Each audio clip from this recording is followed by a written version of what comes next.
Good evening, everyone. Welcome to another episode of On Deck here on FTSN. I'm Russ Morgan. Hope everybody's having a good night. I had a great 4th of July. I know I did. I had my sister and my brother-in-law in town with their niece and nephew, so it was a great 4th of July. Lots of kids, lots of screaming, but my niece is 3 months, so and my nephew's 2.5. So he's bouncing off the walls. He's all boy. He's always running. But it was great to see them out here in Florida. And unfortunately, I wish it was nicer on 4th of July. We did not get a good 4th of July weather. Yesterday was really nice. 4th of July, the weather was definitely a little overcast, but nevertheless, it was good 4th of July. So I hope everybody else had a great 4th of July. Had a nice little long weekend too, 3-day weekend here on June 6th. A week away from the All-Star break. So almost halfway done with the season here. Got a lot of exciting stuff going on. Minus talking about just this week in baseball. I had to move. I know we got a lot of Miami people who are on FTSN. Marlins are sorry they're not going to make the playoffs, but hey, they're looking 7-3 in the last 10. And 15-7 since June 13th, third best in baseball. So I would touch on that. Definitely talk a little Marlins. It's a little upward mobility. A little positive news is always good for a Marlins fan. This week in baseball, obviously we got the draft next week, so I got some prospects. I'm going to do my top 10. Super hard to do predict in baseball. I get it. It's hard, right? In any sport. You see Mel Kiper is the expert. How many times is that guy wrong? I hate Mel Kiper, honestly, but how many times is that guy wrong? He's like, I'm the expert. I know. He gets, 5 right. Baseball is even harder doing these because not only you got to factor in that they do, there's less coverage, national coverage for baseball. There's the not let alone their personal preference, but their personal signing. They might want to, underslot a guy to save some more money for a later pick, such like when the Orioles got Gunnar Henderson in the second round. So if you can do that, you overslot the guy in the second round. You get, you could get 2 top first round talents, 2 first round talents. So that's what you got to throw in. But definitely, this week in baseball, I'm personally pretty pissed being the Yankees fan. They're playing like absolute dog shit right now. But we had some movement in the AL East. Blue Jays are hot right now. Won 8 games in a row, 9-1 in the last 10. Swept the Yankees. I think they took the first 2. They did take the first 2 of the series. I got to make who they're playing. Swept the Angels. So they're playing really good right now. They're 52 and 38. They're 3 games up on the Yankees right now. Playing really good. Springer's really, playing really good. He had a huge series against the Yankees, a couple of home runs in 1 game. He's got 16 on the year. You're finally getting Bichette starting to come back, but you get an Ernie Clement kind of does a nice job there. You get some from Bar gives you, Clement's looked solid. He's 297 and did a serviceable job moving back to third once Bichette comes back. Vladdy 279. Springer, who's he's on the older side. You never know. He's had a little injury history, but he's 281 with 16 home runs, leads the team in home runs and 53 RBIs. Andres Gimenez. For me, when I was looking at that trade on the Blue Jays side, I'm like, you take if he's getting you 218, he's 218 right now. You want to like a 2. If he gets to a 230 with his, I think a platinum glove winner, so he's above gold glove. I mean, his defense is phenomenal. You take that, but their bullpen pitching staff's been over. Their starting pitching staff's okay. It's been okay. I mean, you got Gosman who's 6-6. You got Bass who's 8-4. I mean, you don't have much after them. Their bullpen's been solid, keeping them a lot of games. Had a walk-off win the other day. So I mean, it's really made the. I mean, they got to get Santander is only 179. They got to get more from him if they want to succeed in October. But I mean, they've really made the AL East is very competitive now. Very competitive division. Got the Rays 49-41, so they're 3 games back, and this is a surprise team. You know, they get a couple. I personally, for me, I thought the Rays could have competed, knowing some of the guys that they could have got back on the pitching staff. I thought the AL East was kind of up for grabs, but I mean, you're getting on the Rays side, you're getting big Jonathan Arando got his first All Star big. He's All Star bid, excuse me.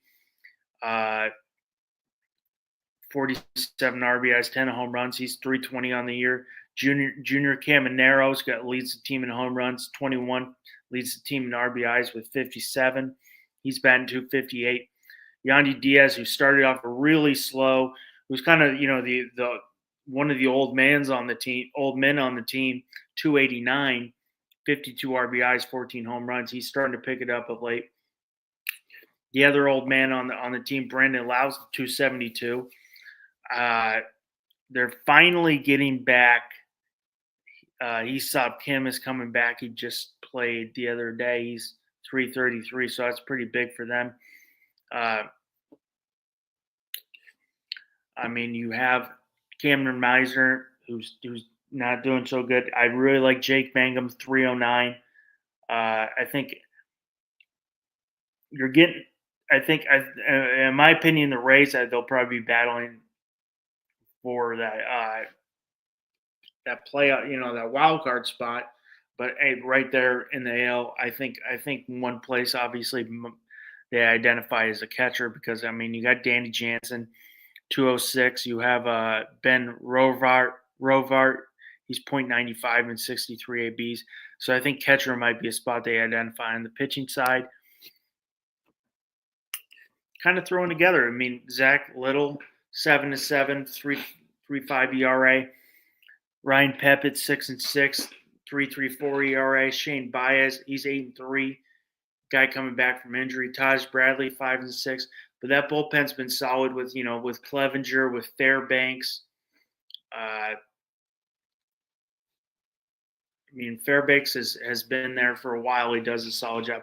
On the Yankees side, I'd love to get some Yankees fans in here and talk.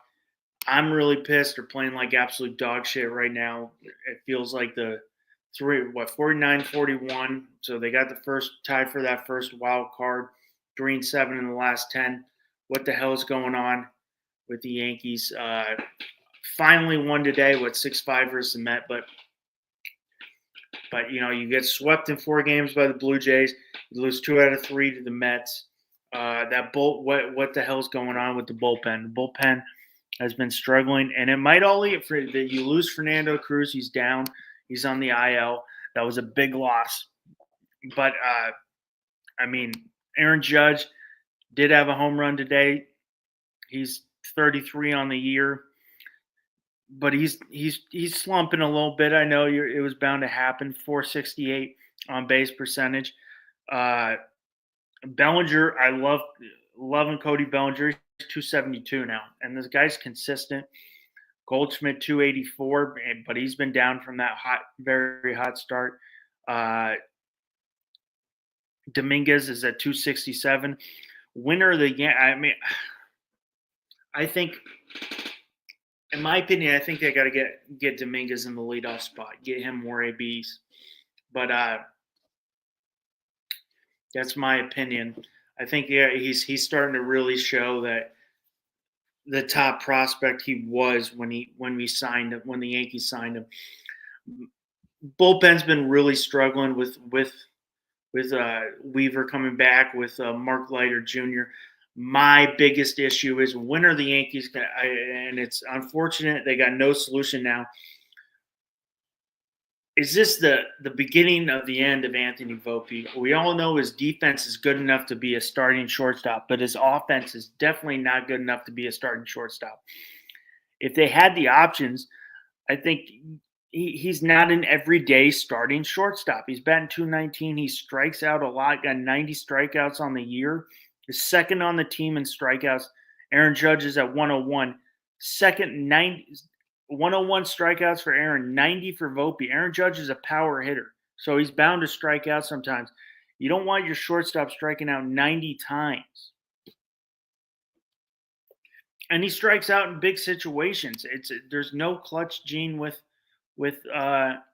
Volpe. Every time he seems to have a good game, yeah, Yankees up 6, he goes 2 for 4. When it's a clutch situation, he strikes out. Is this the beginning of the end? No, unfortunately, Oswaldo Cabrera's on the IL. Don't know when he's going to be back. Peraza's not the guy. They got George Lombard Jr., but he's 19 in AA, so he's not coming up, so there's no solution. But I think this is the beginning of the end of Anthony Volpe. Will the Yankees pull the trigger next year? Because he's not a starting shortstop. He's a good defensive shortstop, but he's at bat. He's had one good year. Is this the beginning of the end? I wish they had. Honestly, the way of thinking when Cabrera comes back, put Cabrera at shortstop. I take it. Go get yourself a third baseman. I want kind of Falefa. They want Suarez as a guy, but I think he's not a starting shortstop. You can't have your shortstop batting 219. So I mean, I'm angry on that, but it's really frustrating. Every time I think this team, I'm like, hey, they start off good. The defense looks better. They're hitting. I like this team better. They bring me back down. I know they're 49, but 49 and 41, so they're right there. But I mean, they're not as. Volpe's killing me. Volpe is killing me. He's killing me big time.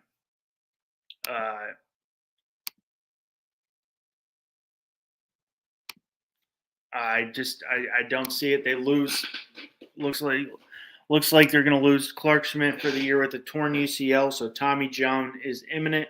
That's another big loss because they obviously lost Garrett Cole for the year, and Luis Gil is not going to be back until they're saying after the All-Star break, probably August. August is when he will be back. So I mean, it's a thin staff. They're bringing up Cam Schittler's the number 5 prospect in their system. They're bringing him up on Tuesday or Wednesday is the plan. So he will get some, and he's been solid with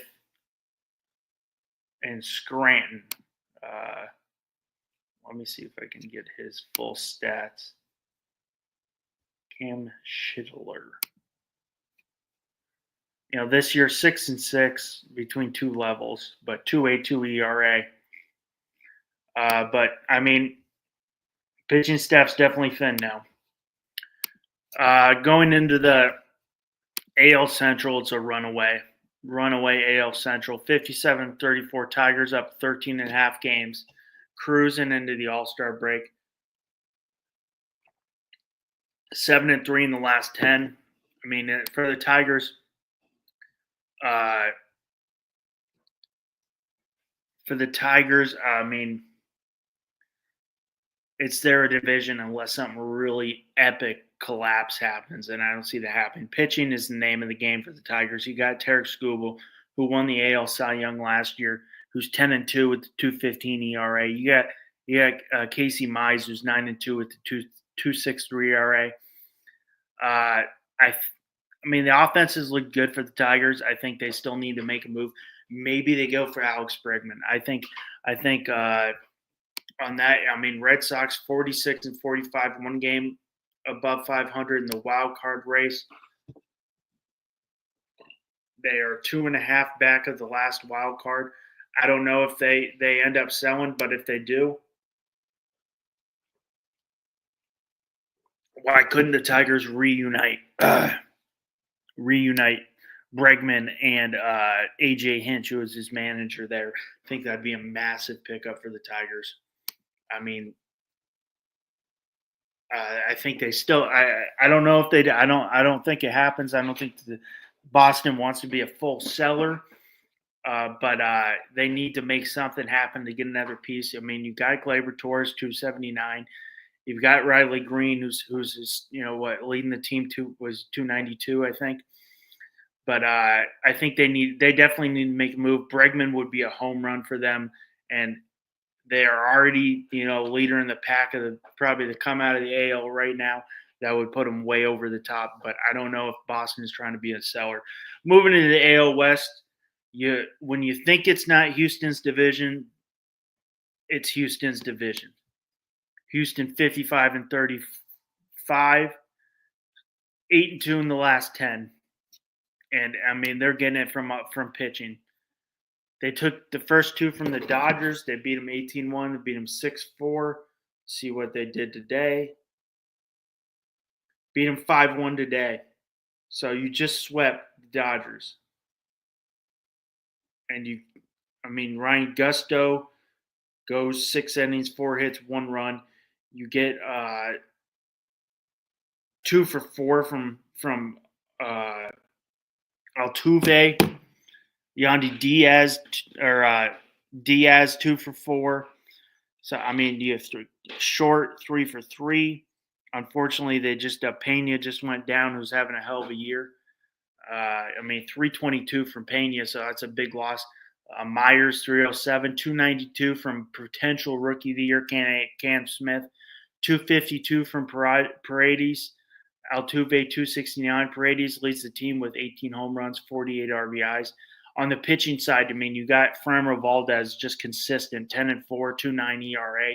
You got Hunter Brown 9-3, 1.82 ERA. But I'm really impressed that back half of that Astros rotation with Josh Hader, 25 saves, 1.80 ERA. Where do they go at the road for the deadline, which will be coming up here at the end of the month? I think they go pitching. I think they got to add to that pitching staff after Valdez, after Brown, with a guy. I think you go Tyler Anderson, maybe a Mitch Keller, maybe you go all out for Sandy Alcantara, who hasn't had the greatest year, but that could be. Marlins were struggling for a while.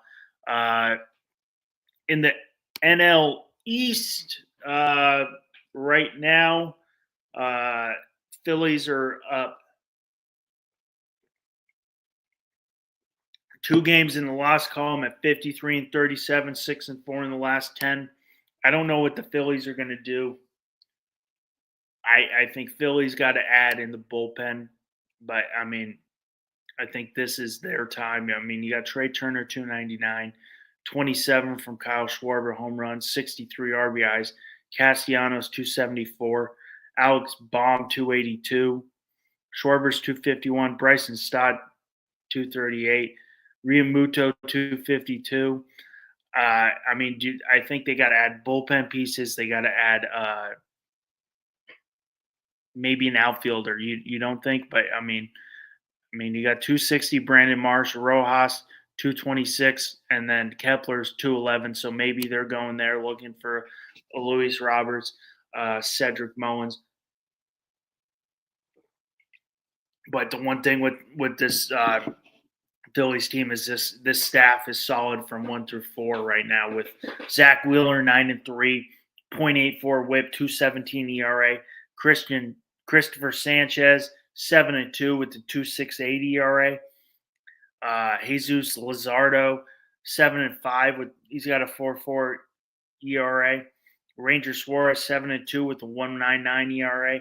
You'll get Aaron Nolan back at some point. Maybe he can get back to form, but I think they got to add. Jordan Romero, only 8 saves. I think they got to add there. If you add, when Noah comes back, you get Taijuan Walker in the bullpen. Maybe you'll be better in that situation in a shorter, inning situation, but I think they got to add a bullpen piece to that rotation, to that bullpen, which everybody needs that.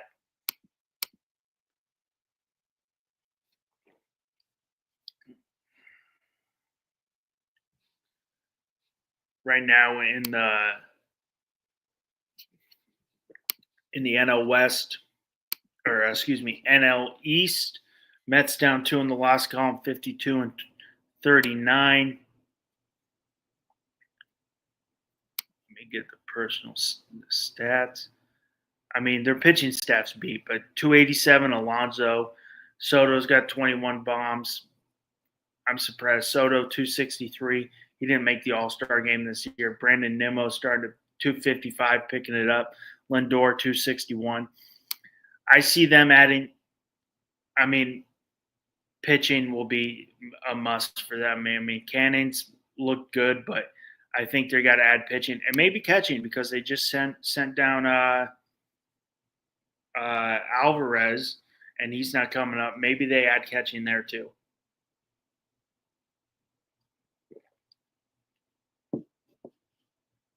Oh, that's smooth. PCA, Pete Crow Armstrong, is probably one of the best center fielders in baseball, and he's young. I'm watching the Cubs. Cubs up 3-0 right now against the Cardinals. Watching that game. But, yeah, I mean, I see the Mets adding pitching, especially because they don't have Montas, Montas been getting beat up in the minors, and I still don't have Sean Manaea, so I see there. Going into the NL Central, Cubs up 4 games in the loss column right now, 53 and 36. But I mean, I see the Cubs adding pitching too. I think that's a must for them. That they got to add pitching, but I think that offense is small. You mean Michael Busch leads the team 293 average. Pico Armstrong, his defense, 270, 26 stolen bases, 23 home runs for a rookie. It's pretty impressive. Probably one of the best defensive center fielders in the game. He's so smooth out there. Suzuki leads the team with 24 home runs, 75 RBIs. Swanson, he's at 250. Kyle Tucker, 283. Horner, 282. Hap's been down for a little bit, but 231. But I think they got to add pitching. They got to add there behind Imanaga. I mean, Matthew Boyd's looked really solid, 8-3. He's having a really good game today against the Cubs in the third inning with 2 outs. He's 8-3 on the year with 2.65 ERA. Tyone has, a 4.44 ERA, 7-6. I think they got to add pitching. They got it there, but it's going to be a thin pitching market. I mean, if you're looking at teams that are sellers, I mean, I could see that the Twins being sellers, but their number one guy would have been trying to get rid of would be Pablo Lopez, and he's done. Maybe the Royals with like a Seth Lugo. He's a little older. The Guardians would be that too.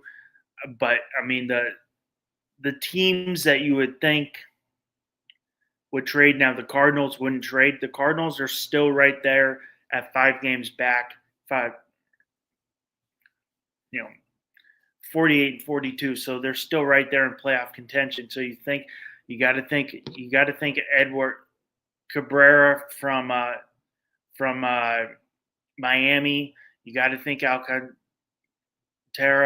You got to think Mitch Keller. You got to think Tyler Anderson. But I think the Cubs got to do that.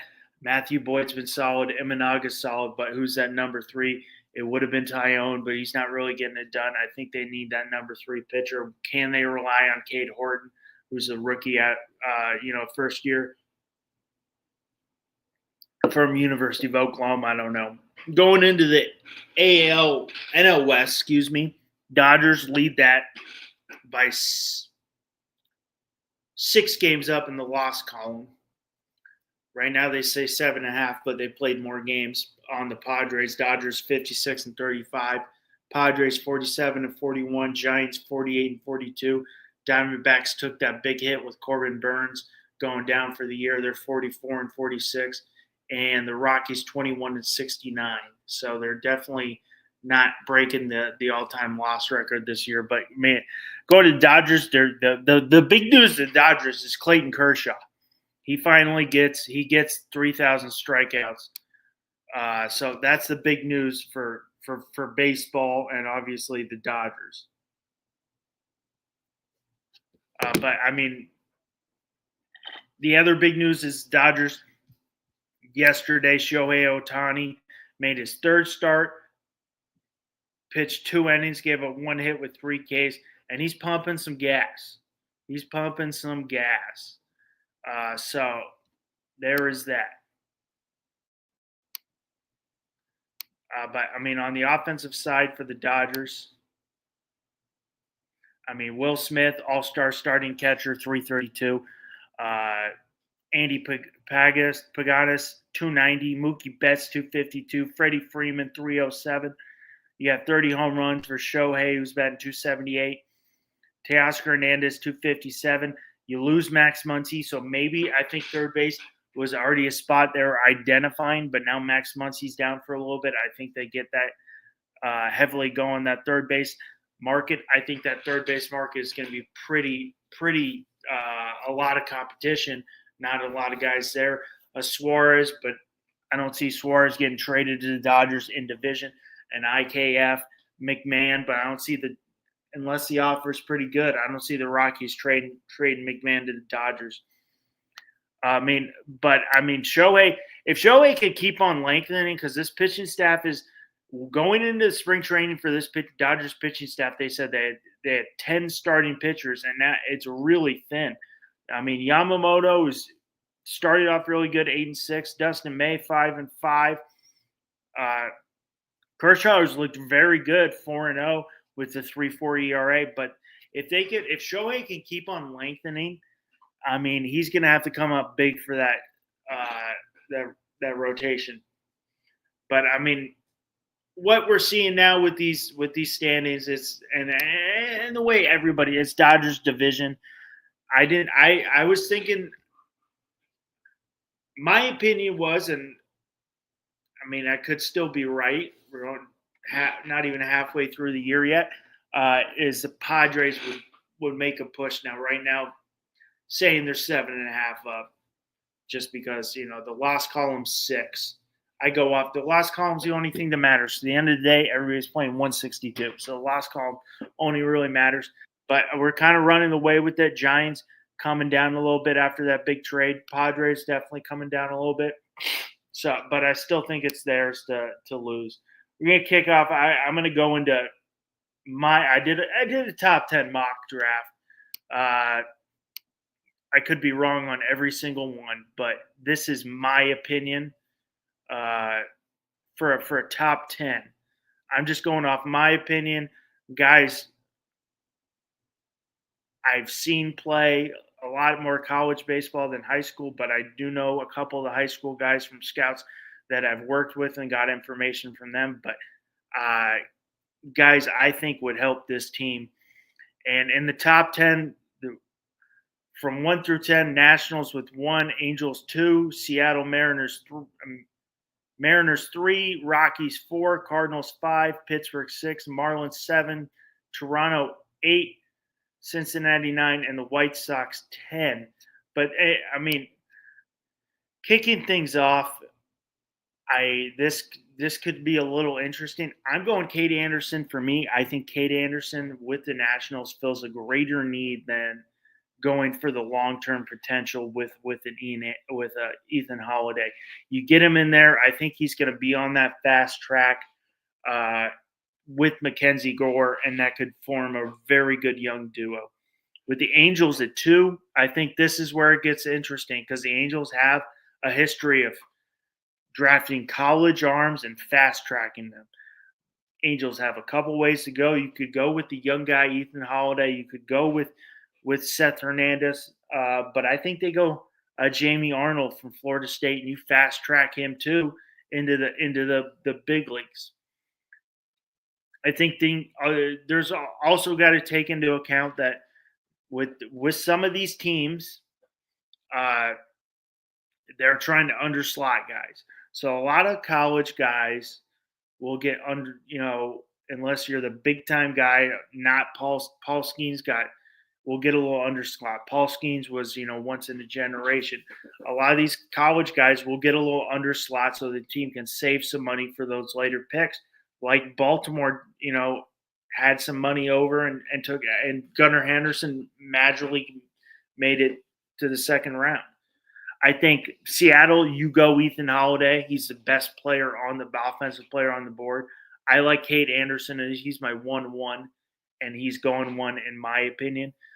But if we're going on pure potential, that's Ethan Holiday, who could be on the same track as his brother Jackson. Bigger, 6'4", 210, left-handed hitter. But I think you go Ethan Holiday there if you're the Mariners, and you hope he gets up there in a couple years. For 4, I'm going Seth Hernandez. As we all know, Rockies play at Coors Field, mile high elevation. They've always had a tough time developing pitchers, always had a tough time getting pitchers to come to Colorado because it's such a launching pad. I think you go Seth Hernandez. You lose out. Unfortunately, you lose out on the top 2 arms because I think the Angels would – at number 2, in my opinion, I think the Angels take the college arm and fast track them in under slot. At 5, I'm going a little different. I think this under slot, I'm going Ike Irish, who's considered the best overall college offensive player. But I think that's a under slot value for they like that, a little under slot. Pirates, I go Avi Aki. Now, I don't know how to say his name properly. With the Marlins, I think will be interesting because if you've been watching the draft with the Marlins for the last couple of years, they like these high school shortstops a lot.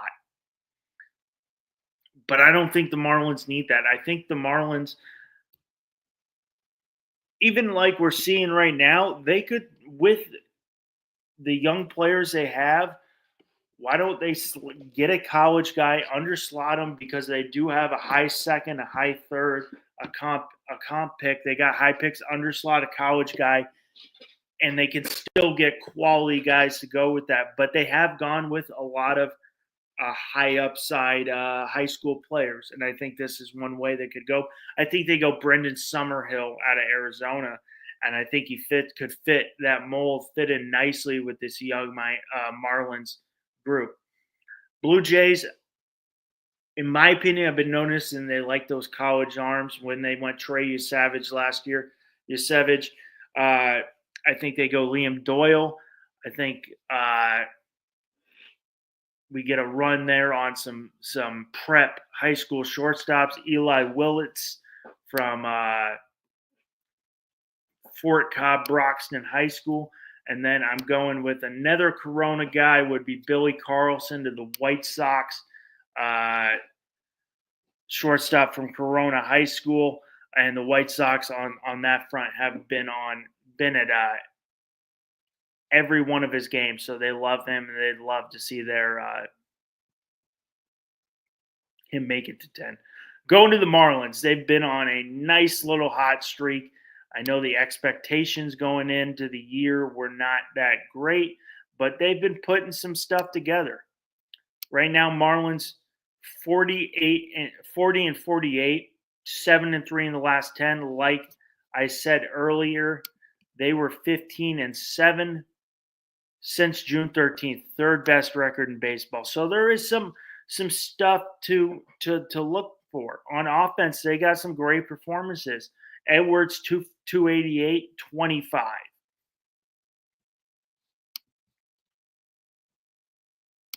You got Kyle Stowers, who's going to be an all-star, who's, a big piece from O's, 283, 16 home runs, 46 RBIs. He's 27. You got Agustin Ramirez, from that Jazz Chisholm deal. It was 244, 37 RBIs, 13 home runs. He's 23. You got Connor Norby. He's 240, a little down, but I got high hopes for him. He's did come off injury. I think he's going to be good. I really like Norby. I think they. I think with Xavier Edwards, with Otto Lopez, they got a nice middle. When Lopez only 250, so they could replace him. But I think they got a nice little double play combination up there. I mean, I'm listening now. I'm listening to some Marlon. Jesus Sanchez looked had a good week, 254, but he had a good week. They got a lot of young guys on the pitching side. The pitching sides look. I mean, minus you want a big year from Alcantara, who's 4-8 with a 7.01 ERA, but Edward Cabrera 3-3, but he's got a 3.33 ERA. Max Myers down, but he's 5-3. Max Myers, 27? Cabrera's 27. The other piece I'm really liking, who just came back from injury, is Yuri Perez. He's 1-2, but he's got a 4.5 ERA. But he's what? Yuri Perez is only 22.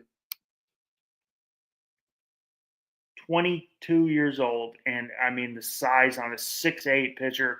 I think once this guy gets in full swing, he could be really good and be really solid. You still have Ryan Weathers, who's down right now on the IL, but he's another guy to look at for them. And I mean, you're gonna get Braxton Garrett back next year. Hopefully, he can stay healthy. So that's another name to watch for this pitching staff. But I mean, I think this little jump from the Marlins playing good gives you a little hope. Hopefully Marlins fans come out and support the team more, start you giving a little hope, but they have a lot of potential in the minor league system. You've got some young players on the major league level getting it done that are getting it done very young, but you also got some great young prospects that could be ready this year or next year to make an impact. I mean, you have some solid prospects ready 1 year or 1 year away. I mean, you got Thomas White in Double A, you got Noble Mayer in Double A, you got Robbie Snelling and Joe Mack. Joe Mack probably will be the future behind the backstop for the Marlins. And if I'm going, I want to see what Mac, I think Mac's having a really big year. Mayer's in Single A, and they're saying 2026 for him. Snelling in Double A, White in Double A.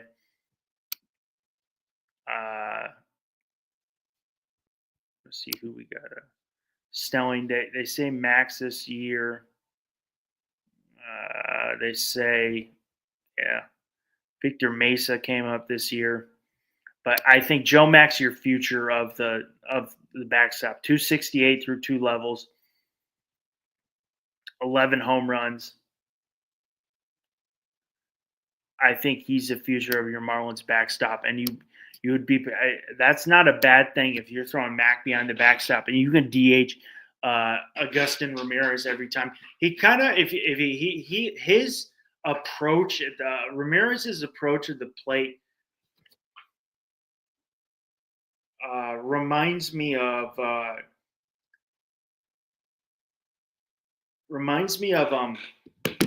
Miguel Andujar. Very aggressive approach. He has some swing and a miss, but very aggressive approach at the plate that he's gonna. I really like him. I think he moves to a full-time DH. But if I'm a Marlins fan, especially with this little late surge, hopefully they can continue it going into the All-Star break. You're getting a little light. Now, playoffs is, out of the question this year, unfortunately for my Marlins fans. They're 12 games back right now. It's at 12 games back of the Phillies. It's, out of the question. I don't see it happening. Where they are in the wild card, they are 7 back of the last wild card. So, I mean, you're going to have to go on a run. But I'm a Marlins fan, I think you've got some life with these young guys here and the young guys here and the young guys in the system. And if it all pans out, maybe someone falls to the Marlins. If you get a college arm to fall in the Marlins, or you see a nice uh, college bat, which are readier quicker, that can help that team. Maybe you get a guy like that. But I think there's something. Even though the team is 8 games under 500, you definitely have something to look forward to in the system. But you have some very good young guys contributing right there with Ramirez. Kyle Stauer is going to be an all-star. I mean, the two guys up the middle, I think Norby picks it up. You've got some pitchers who are coming back from injury, but I think they start figuring it out. A lot of young. So I think there's a little glimmer of hope for the Marlins if some of those guys pan out in the system, but you also got some young guys really contributing. Want to thank everybody who tuned in tonight. Going to be doing next week. We're going to have a 6 p.m. Eastern. Going to be doing live MLB draft first round, Comp A and Comp B coverage. Hopefully, as of now, it could just be me. I know, spoken to a couple guys. AJ from East 10th Street Boys might come on, Marlins fan, for a little bit. Maybe Q from College Blitz, that we do that together. Maybe Will from 305 Sports, and then another guy from another network might come on, but not going to say, guarantee. Hopefully they all can make it and talk a little baseball and talk about their teams, how they felt about the first half. But want to thank everybody who tuned in tonight. Remember, always smash that like button, subscribe. You guys have a great Sunday. This is On Deck. I'm Russ Morgan. This is on FTSN. Got a little confused there.